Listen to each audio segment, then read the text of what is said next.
ఇప్పటికిప్పుడు టాలీవుడ్ లో sensational topic ఏదైనా ఉంది అంటే అది అల్లు అర్జున్ డీజేనే. ఇప్పటికే ఈ సినిమా మీద అంచనాలు పీక్స్ లో ఉన్నాయి. ఇది గనక పెద్ద హిట్ అయితే హీరోయిన్ పూజా హెగ్డే తో పాటు డైరెక్టర్ హరీష్ శంకర్ కి కూడా డిమాండ్ పెరిగిపోతుంది. అంత డిమాండ్ పెరిగాక రెమ్యునరేషన్ పెరుగుతుంది. మరి ఇప్పుడు costly director high remuneration heroine కంటే ఇప్పుడే తక్కువలో బుక్ చేసేద్దాం అనుకున్నాడేమో గానీ డీజే విడుదలకి ముందే ఈ ఇద్దరితోనూ దిల్ రాజు ఒప్పందం చేసేసుకున్నాడట. హరీష్ తో మళ్ళీ ఎప్పుడు సినిమా తీసేది స్పష్టత లేకపోయినా గానీ అతనికి అడ్వాన్స్ అయితే ఇచ్చేశాడని, హరీష్ తదుపరి చిత్రం బయటి బ్యానర్ లో చేసుకున్నా లేక తనకే చేసినా ఓకే అని చెప్పాడని, అయితే డీజేకి ఇచ్చిన పారితోషికం కంటే 20% మాత్రమే హైక్ చేసి ఇస్తానని చెప్పాడట. ఇక పూజా హెగ్డేకి అయితే మరో ఆఫర్ కింద 2 సినిమాలు సైన్ చేయించాడట. మహేష్ తో వంశీ పైడిపల్లి తీసే సినిమాలో ఆమె నటించే అవకాశాలున్నాయని వార్తలు వస్తున్నాయి. దువ్వాడ రిలీజ్ తర్వాత పూజ ఎంత స్టార్ అయినా కానీ దిల్ రాజుకి మాత్రం ఆమె డీజే చేసిన రెమ్యునరేషన్ కే చేసేలా డీల్ కుదిరిపోయింది. అంటే అప్పటికీ డీజే వల్ల ఆమె రేటు పెంచినా దిల్ రాజు సినిమాలో మాత్రం ఇప్పుడున్న రెమ్యునరేషన్ కే పని చేయాల్సి వస్తుంది.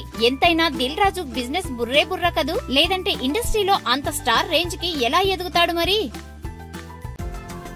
ఈ వీడియో గనక మీకు నచ్చినట్టయితే లైక్ చేయండి, షేర్ చేయండి, సబ్స్క్రైబ్ చేసుకోండి.